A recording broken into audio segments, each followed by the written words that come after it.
V news Telangana news కి స్వాగతం. Bulletin లో హెడ్లైన్స్ చూద్దాం. సువర్ణాక్షరాలతో లిఖించదగ్గ ఎన్నిక ఇది, నారా చంద్రబాబు నాయుడు. ఓట్ల కోసం బీఆర్ఎస్ అభ్యర్థి వెంకటరామిరెడ్డి పైసలు పంచితే చాతగాని రేవంత్ సర్కార్ చర్యలు తీసుకోలేదు. విజయం మనపై మరింత బాధ్యత పెంచింది, జనసేన అభ్యర్థులతో పవన్ కళ్యాణ్. 2 గంటల పాటు జరిగిన భేటీ అనంతరం భారత నేతలు కీలక నిర్ణయం తీసుకున్నారు. సమావేశం, ఎన్నికల ఫలితాలు. సువర్ణాక్షరాలతో లిఖించదగ్గ ఎన్నిక ఇది, నారా చంద్రబాబు నాయుడు.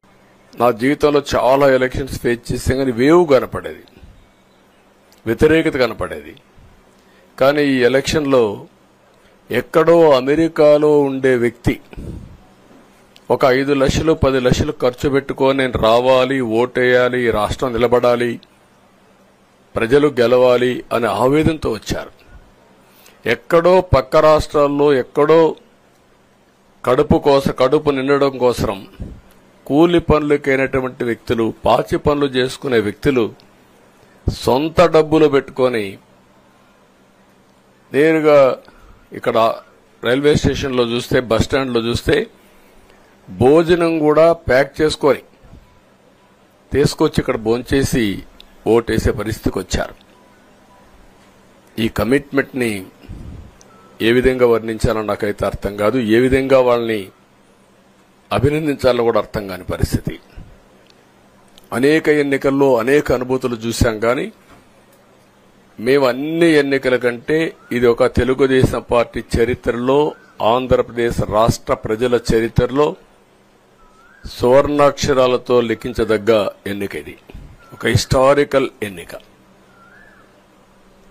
ఆగస్టు క్రైసిస్ తర్వాత ఎన్టీ రామారావు గారు పార్టీ పెట్టిన తర్వాత 83లో మేము గెలిచాం. అప్పుడు 200 సీట్లు వచ్చాయి. కొత్తగా పార్టీ పెడతానే ఎన్నికలకు వెళ్లి 9 నెలలు అధికారంలోకి వస్తే 200 సీట్లు వచ్చాయి. 94లో మీరు ఒక్కసారి చూస్తే ప్రజా వ్యతిరేకం వల్ల 3 ముఖ్యమంత్రులు మారడం వల్ల ఆ రోజు మీరు ఎన్నికలు చూస్తే దగ్గర అపోజిషన్ పార్టీకి రిక్వైర్డ్ నెంబర్ అంటే అపోజిషన్ లీడర్గా వచ్చే స్టేటస్ రాకుండా వచ్చాయి. అవన్నిటిని వర్పించే విధంగా ఈసారి ఊహించని విధంగా వచ్చింది. అంటే దానికి కారణాలు నేను ఎక్కువ చెప్పక్కర్లేదు, అనుభవించిన ప్రజలకే అర్థమవుతుంది. మెదక్ లోక్సభ ఎన్నికల్లో ఓట్ల కోసం బీఆర్ఎస్ అభ్యర్థి వెంకటరామిరెడ్డి పైసలు పంచితే చాతగాని రేవంత్ సర్కార్ ఎలాంటి చర్యలు తీసుకోలేదు. శ్రీ రఘునందన్ రావు, ఎంపీ మెదక్. ఉద్దర మాటలు మాట్లాడేటువంటి కొంతమంది నాయకులు మీడియా మీదకి వచ్చి మెదక్లో రఘునందన్ రావు గెలిచిండంటే దానికి ఎవడో ఎల్లిగాడు మల్లిగాడు సపోర్ట్ చేసిండని ఆ ఉద్దర మాటలు మాట్లాడిన పెద్ద మనిషి ఎవరంటే మొత్తం ప్రపంచమంతా చూసేటప్పుడు పట్ట పగలు నోట్ల కట్టలతోటి దొరికినటువంటి దొంగ రేవంత్ రెడ్డి అని సమాజం, టీవీలు, పేపర్లు, ఛానళ్లు 10 ఏళ్లు ఘోషించినాయి. మరి ఆయన కేసు ఎందుకు ట్రయల్ కాలేదు? ఎందుకు శిక్ష వేయించలేదు? ఎవరితో ములాఖత్ అయ్యిండు రేవంత్ రెడ్డి? హరీష్ రావు తోట, కవితతోట, చంద్రశేఖర్ రావు తోట ఆయన ములాఖత్. నేను అడిగిన మిమ్మల్ని సూటిగా ఇద్దరిని, పలానా ఎయిర్ ఇండియా విమానంలో 19వ తారీఖు రోజు రాత్రి మీరిద్దరు బిజినెస్ క్లాస్ లో 2 గంటలు ఏకాంతంగా జరిపిన చర్చలు ఏంటంటే చెప్పడం చేతగాలే. ఏమన్నాడు ఆయన? రఘునందన్ రావును గెలిపించేందుకు సిద్దిపేటలో హరీష్ రావు అనేటోడు బీఆర్ఎస్ పార్టీ ఓట్లని బీజేపీ పార్టీకి వేయించిండు అని మాట్లాడిండు. నేను అడుగుతున్నా, సొంత ఊర్లో ఎమ్మెల్సీ నిలుపుకోవడం చేతగాలేదు, పెద్ద పొంకనాలు కొడతా ఉంటాడు, పెద్ద మాటలు మాట్లాడుతూ ఉంటాడు. అధికారంలో లేనప్పుడు ఎన్ని మాటలు మాట్లాడిండు. ఇవాళ అధికారంలోకి వచ్చి 6 నెలలు అయింది. ఏం చేసినావు? తెలంగాణలోకి సిబిఐని రాకుండా నీకంటే ముందున్న ముఖ్యమంత్రి ఒక జీవో తెచ్చిండు. నువ్వు సక్కనోనివైతే తెలంగాణలో తప్పు చేసిన వాళ్ళని జైలుకు పంపించాలనే కోరిక నీకు నిజంగా ఉంటే సిబిఐని రాకుండా నిషేధించినటువంటి జీవోని ఎత్తేయడంలో రేవంత్ రెడ్డికి ఉన్నటువంటి కష్టం ఏందో ఒకసారి చెప్పాలి. ఎందుకంటే ఆయన మీద కూడా రేపు మాపు వస్తుంది అనేటువంటి బాధ, భయం ఏమన్నా మనసులో ఉందేమో ఒకసారి ఆలోచించుకోవాలి. టీఆర్ఎస్ పార్టీ నాయకత్వం మీద రఘునందన్ గత 10-12 ఏళ్ల నుంచి రాజీ లేని పోరాటం చేస్తుండనేది మా మెదక్ జిల్లాలో చిన్న పోరాన్ని అడిగినా కానీ చెప్తారు. రఘునందన్ రావుకి కాంప్రమైజ్ పాలిటిక్స్ తెలియదు, రఘునందన్ రావు కాలుమొక్కుడు తెలియదు. రఘునందన్ రావుకు తెలిసింది ముక్కుసూటిగా మాట్లాడే తెలుసు. జయ జయ హే తెలంగాణ జననీ జయకేతనం అనే పాటను గుర్తించే సూరత్ లేదని చంద్రశేఖరరావుని నిండు అసెంబ్లీలో నిలదీసిన ఒకే ఒక ఎమ్మెల్యే ఎవడంటే అది రఘునందన్ రావు తప్పితే ఇంకొకరు కాదు. ఇలా దానికి సినిమా బాణీలు, సినిమా వేషాలు, సినిమా రంగులు అద్ది ఈయనేదో క్రెడిట్ కొట్టుకునే నాటకాలు చేసాడు. మాకు రాదు రేవంత్ రెడ్డి గారు. అందుకని నేను ఏమంటున్నా అంటే రేవంత్ రెడ్డి గారిని, హరీష్ రావు గారిని నేను ఎవరి దయాదాక్షిణ్యాల మీద గెలవలే. మా భారతీయ జనతా పార్టీ బూత్ అధ్యక్షుల దగ్గర నుంచి మొదలుకుంటే మా మెదక్ పార్లమెంట్ పరిధిలో ఉన్న ప్రతి కార్యకర్త తన్ మన్ ధన్ పెట్టి రగన్న గెలవాలని కొట్లాడితే మా మెదక్ పార్లమెంట్ ప్రజలు ఇచ్చినటువంటి తీర్పు నా మెదక్ గెలుపు. విజయం మనపై మరింత బాధ్యత పెంచింది. జనసేన అభ్యర్థులతో పవన్ కళ్యాణ్. ఒక చారిత్రాత్మకమైన విజయం సాధించిన ప్రజలు ఇచ్చిన అద్భుతమైన తీర్పు, దాంట్లో మనం భాగస్వామ్యం అయ్యాం దాంట్లో. సో మీ అందరూ అద్భుతమైన మెజారిటీతోటి, బలమైన మెజారిటీలతోటి మన 21 స్థానాలు పోటీ చేస్తే 21 స్థానాలు అద్భుతంగా గెలిచాం. 2 పార్లమెంట్ నియోజకవర్గాలు గెలిచాం. భారతదేశంలో ఎప్పుడు కూడా తీసుకున్న అన్ని సీట్లు, పోటీ చేసిన అన్ని సీట్లు గెలవటం అనేది చాలా చాలా రేరెస్ట్ ఆఫ్ ద రేర్. ఇప్పుడు దాకా జరిగిందో లేదో కూడా తెలియలేదు. బట్ కంటెంపరీ టైమ్స్ అన్ని చేసిన వాళ్ళందరూ కూడా ఏం చేస్తారు, రీసెర్చ్ చేసిన వాళ్ళందరూ చెప్తారు ఫస్ట్ టైం ఇన్ ఇండియా అని. సో మీ అందరికీ జనశ్రేణుల తరపు, జనసేన సైనికుల తరపున, వీర మహిళల తరపున, పార్టీ పోటీ చేయని పార్టీ నాయకులందరి తరపున, మా అందరి ఆశయాలు ఆశీస్సు మీరు తీసుకెళ్తున్నారు ముందుకు రేపోతాను. అంటే మీరు ఒక్కళ్ళే వెళ్ళట్లేదు అసెంబ్లీకి, వెనక కూర్చు జనసేనకు నిలబడ్డ ప్రతి ఒక్క నాయకులు, పోటీ చేయని నాయకులందరూ కూడా, రక్తం ధారబోసిన జన సైనికులు, అసలు అలుపెరకు ఇంట్లో నుంచి బయటికి రాని వీర మహిళలు, అసలు మామూలు ఇంట్లో నుంచి బయటికి రా, అలాంటి వాళ్ళు బయటకు వచ్చి మరి తిరిగారు మనకి. సో వారందరూ ఆశయాలు మీరు ముందుకు తీసుకెళ్తారు. మన పార్టీ నాయకులు, జన సైనికులు, వీర మహిళలు, మన మద్దతుదారులు కాకుండా 5 కోట్ల మంది ప్రజల ఆకాంక్షల్ని మీరు అసెంబ్లీలోకి తీసుకెళ్తాను. మరి దాంట్లో నేను కూడా భాగస్వామ్యం అయినందుకు మనస్ఫూర్తిగా నేను ధన్యవాదాలు తెలియజేస్తాను. ఒక చిన్నపాటి ఒక మార్పు జరగాలి, ఒకటి సాధించాలంటే ఎంతమంది పని చేస్తే తప్ప ఒక చిన్నపాటి మార్పు రాదు. అలాంటిది ఒక కీలక 5 కోట్ల మంది ప్రజలకు సంబంధించిన భవిష్యత్తు. ఈరోజు జనసేన విజయం, టీడీపీ విజయం, భారతీయ జనతా పార్టీ విజయం ఏ స్థాయికి వెళ్ళిపోయింది అంటే, కేంద్ర ప్రభుత్వం అధికారంలో కూడా చాలా కీలకమైన ఒక, అంటే ఈరోజు మనందరం కష్టపడింది, ప్రజలందరూ మనకి నమ్మకం ఉంచి మన నమ్మకం పెట్టి మనం నిలబడి ఉంచింది, ఇది మర్చిపోలేదు. ఇప్పుడు దాకా పొలిటికల్ ప్రాసెస్లో గత 10 దశాబ్ద కాలంలో మన ముఖ్యంగా లాస్ట్ అర దశాబ్దం కాలంలో ఏ స్థాయిలో చూసాం.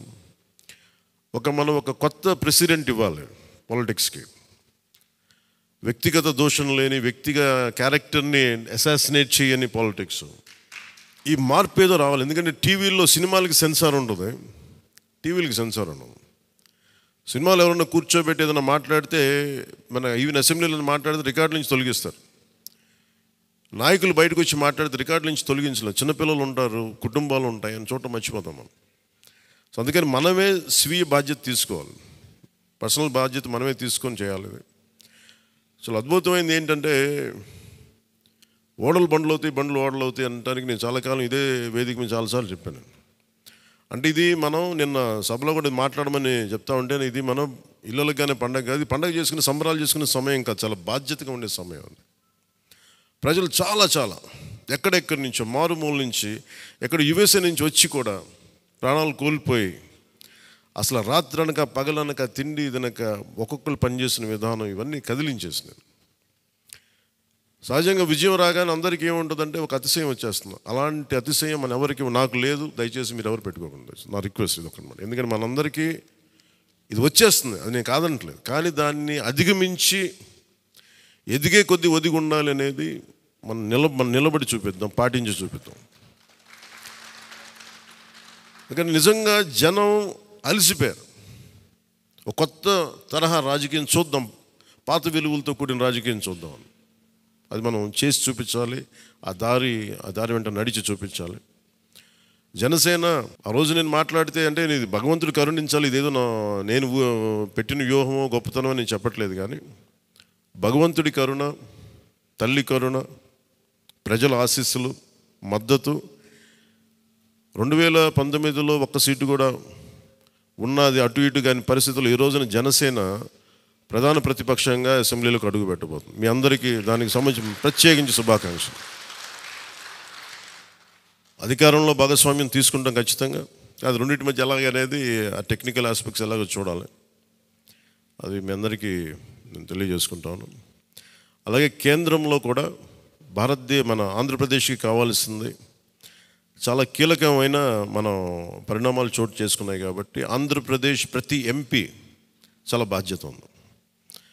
మన జనసేన నుంచి గెలిచిన బాలశౌరి గారికి కానీ తంగెళ్ళ ఉదయ్ శ్రీనివాస్ గారికి కానీ చాలా బాధ్యత ఉంది. ఇది మీ ప్రతి కదలిక, మీ ప్రతి మాట ప్రజలు చాలా సునిశ్చితంగా పరిశీలిస్తారు. ఢిల్లీలో మీరు చేసే ప్రతి కదలిక, ఢిల్లీలో మీరు మాట్లాడే ప్రతి మాట ఆంధ్రప్రదేశ్ నిర్మాణానికి ఉపయోగపడాలని కోరుకుంటున్నాను. అది దయచేసి ఎంపీలుగా అది దయచేసి మీ ఇద్దరు అది, ఎందుకంటే బాలశౌరి గారు అది మీ అందరి బాధ్యత. మీరిద్దరు గెలవలేదు, 5 కోట్ల మంది ప్రజలు మమ్మల్ని గెలిపించారు.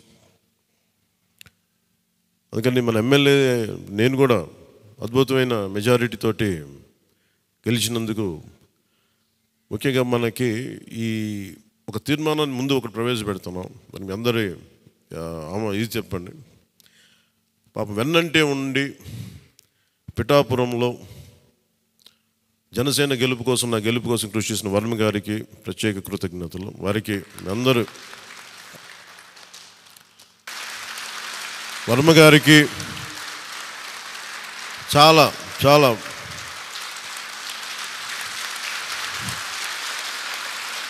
వర్మ గారా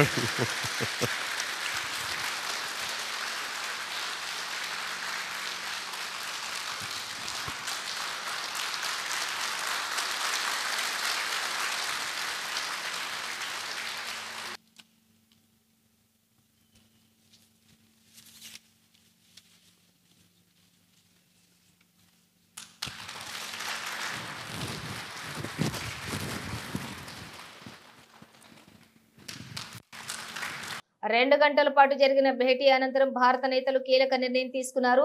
సమావేశం ఎన్నికల ఫలితాలు 2024. हमारे गठबंधन पार्टी के नेता लोग 2 घंटे तक बैठकर आज के पॉलिटिकल सिचुएशन पे और आज की जो परिस्थिति है उस पर बहुत से सजेशन आए, चर्चा हो गई और ये निष्कर्ष आखिरी में ये निकला कि हम सब मिलके एक ही वॉइस में ये कहना चाहिए जो मैं आपको पढ़ के बताऊंगा. The constituents of India bloc thank the people of India for the overwhelming support received by our alliance. The people's mandate has given befitting reply to the BJP and their politics of hate, corruption and deprivation. This is a mandate in defense of the Constitution of India and against price rise, unemployment and crony capitalism, and also to save democracy. The India bloc will continue to fight against the fascist rule of the BJP led by Modi. We will take appropriate steps at the appropriate time to realize the people's desire not to be ruled by the BJP's government, and this is our decision, and we together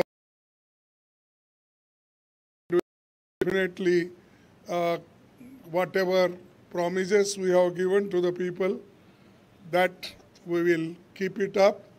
And just I want to tell this. Thank you very much. Mangalagiri Janasena రాష్ట్ర party కార్యాలయంలో పిఠాపురం నియోజకవర్గం శాసనసభ్యులు కొణిదెల పవన్ కళ్యాణ్ ని మర్యాదపూర్వకంగా కలిసిన పిఠాపురం నియోజకవర్గం రాష్ట్ర అధికార ప్రతినిధి మాజీ శాసనసభ్యులు ఎస్విఎస్ఎన్ వర్మ శాలువాలతో సత్కరించి అన్నవరం శ్రీ సత్యనారాయణ స్వామి వారి దివ్య ప్రసాదం అందజేసి అభినందనలు తెలియజేశారు. ఢిల్లీలో జరిగిన ఎన్డీఏ సమావేశం పట్ల మోదీ స్పందించారు. ఎంతో విలువైన మా ఎన్డీఏ భాగస్వాములను కలవటం జరిగింది. జాతీయ పురోభివృద్ధితో పాటు ప్రాంతీయ ఆంక్షలను నెరవేర్చడం మా కూటమి లక్ష్యం. 140 కోట్ల మంది దేశ ప్రజల అభ్యున్నతికి పాటుపడడంతో పాటు వికసిత భారత్ దిశగా కృషి చేస్తాం అంటూ మోదీ ట్వీట్ చేశారు. ఈ సందర్భంగా ఎన్డీఏ సమావేశం ఫోటోలను కూడా మోదీ పంచుకున్నారు. ఇవాల్టి ఎన్డీఏ భేటీలో మోదీ, జేపీ నడ్డా, రాజ్నాథ్ సింగ్, చంద్రబాబు, పవన్ కళ్యాణ్, చిరాగ్ పాస్వాన్, కుమారస్వామి తదితరులు పాల్గొన్నారు. మోదీ నివాసంలో ఎన్డీఏపై సమావేశం, ప్రభుత్వ ఏర్పాట్లపై ఎన్డీఏ పక్షాల చర్చ. హాజరైన అమిత్ షా, జేపీ నడ్డా, రాజ్నాథ్, గడ్కరీ, చంద్రబాబు, పవన్, నితీష్ కుమార్. వెన్నంటే ఉండి పిఠాపురంలో జనసేన గెలుపు కోసం, నా గెలుపు కోసం కృషి చేసిన వర్మ గారికి ప్రత్యేక కృతజ్ఞతలు. వారికి అందరూ వర్మ గారికి చాలా చాలా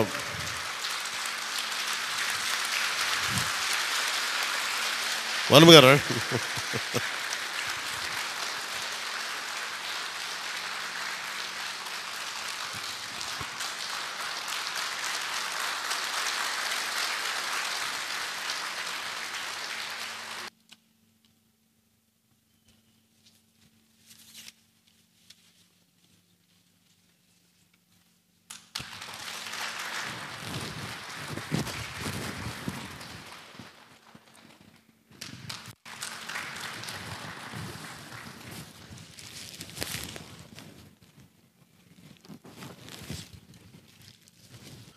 మన కోసం పనిచేసిన తెలుగుదేశం వర్మ గారిని ఇది గుర్తించడం అంటే మన కోసం పనిచేసిన తెలుగుదేశం నాయకులందరికీ, భారతీయ జనతా పార్టీ నాయకులందరికీ కూడా నా ప్రత్యేక పార్టీ తరపు నుంచి ప్రత్యేక కృతజ్ఞతలు.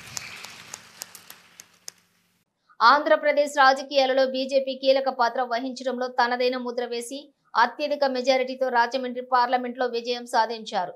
ఈ సందర్భంగా పార్లమెంటు పరిధిలో ఉన్న ముఖ్య నాయకులు మరియు మండల అధ్యక్షులతో సమావేశమై పార్టీ క్యాడర్ కి ధన్యవాదాలు తెలిపారు. బీజేపీ జిల్లా అధ్యక్షులు బొమ్ముల దత్తు ఆధ్వర్యంలో జరిగిన ఈ కార్యక్రమంలోని ముఖ్య అతిథిగా బీజేపీ జాతీయ కార్యవర్గ సభ్యులు సోమ వీర్రాజు పాల్గొని పురంధేశ్వరిని శాలువాలతోటి సత్కరించి అభినందనలు తెలియజేశారు. ఈ సందర్భంగా పలువురు పుష్పగుచ్చాలను మరియు శాలువాలతో సత్కరించి అభినందనలు తెలియజేశారు. ఈ కార్యక్రమంలో రాష్ట్ర ఉపాధ్యక్షురాలు రేలంగి శ్రీదేవి, కోడూరి లక్ష్మీనారాయణ, రొంగల గోపి శ్రీనివాస్, పరమి రాధాకృష్ణ, కృష్ణ భగవాన్, నర్సిపల్లి హారిక తదితరులు పాల్గొన్నారు.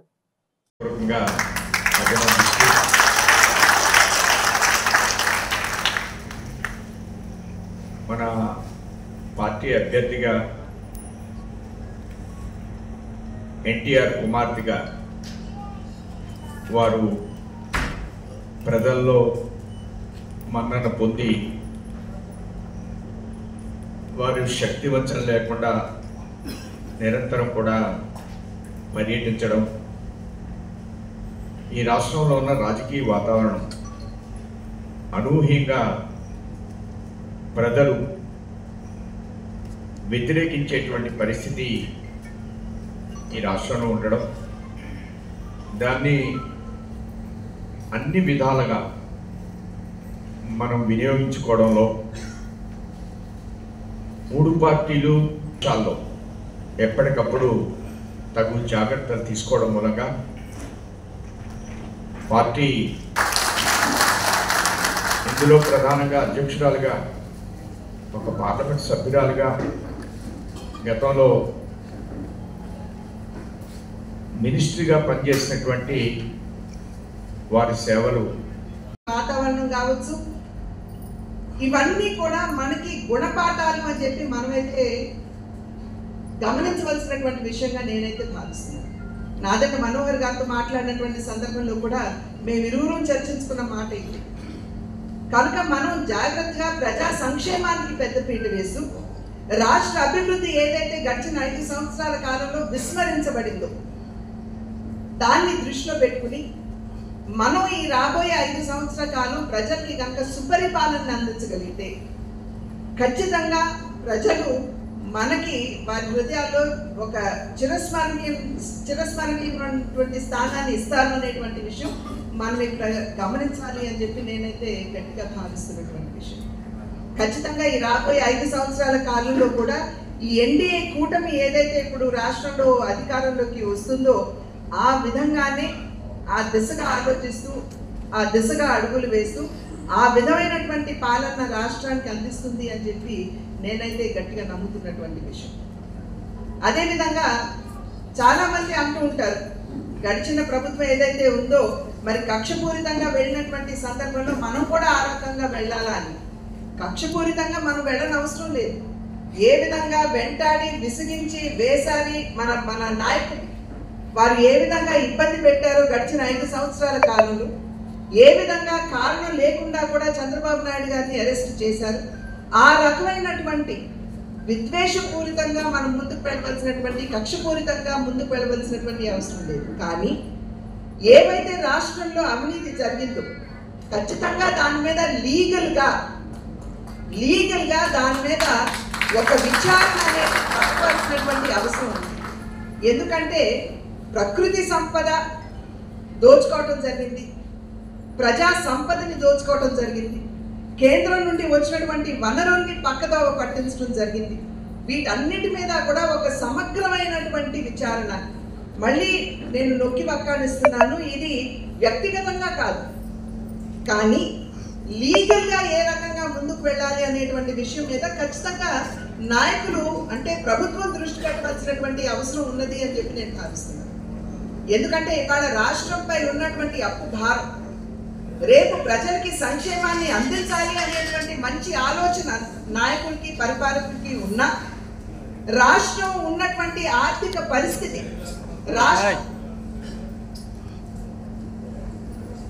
రాష్ట్రంలో ఉన్నటువంటి ఆర్థిక పరిస్థితి, రాష్ట్రం ఎదుర్కొనేటువంటి ఆర్థిక ఇబ్బందులు ఏవైతే ఉన్నాయో అవి నిజమైనటువంటి సంక్షేమాన్ని ప్రజలకి అందించే ఒక వెసులుబాటు మరి ప్రభుత్వానికి ఉంటుందా అనేటువంటి ఒక భయాందోళన చాలా. దీనికి కారణం ఇటువంటి ఆర్థిక సంక్షోభం మన రాష్ట్రం ఎదుర్కోవడానికి కారణం. బులెటిన్ ముగించే ముందు హెడ్లైన్స్ మరోసారి. సువర్ణాక్షరాలతో లిఖించదగ్గ ఎన్నిక ఇది, నారా చంద్రబాబు నాయుడు. ఓట్ల కోసం బీఆర్ఎస్ అభ్యర్థి వెంకటరామిరెడ్డి పైసలు పంచితే చాతగాని రేవంత్ సర్కార్ చర్యలు తీసుకోలేదు. విజయం మనపై మరింత బాధ్యత పెంచింది, జనసేన అభ్యర్థులతో పవన్ కళ్యాణ్. 2 గంటల పాటు జరిగిన భేటీ అనంతరం భారత నేతలు కీలక నిర్ణయం తీసుకున్నారు. సమావేశం, ఎన్నికల ఫలితాలు. ఇవి బులెటిన్ విశేషాలు. మరో బులెటిన్తో మళ్ళీ కలుద్దాం.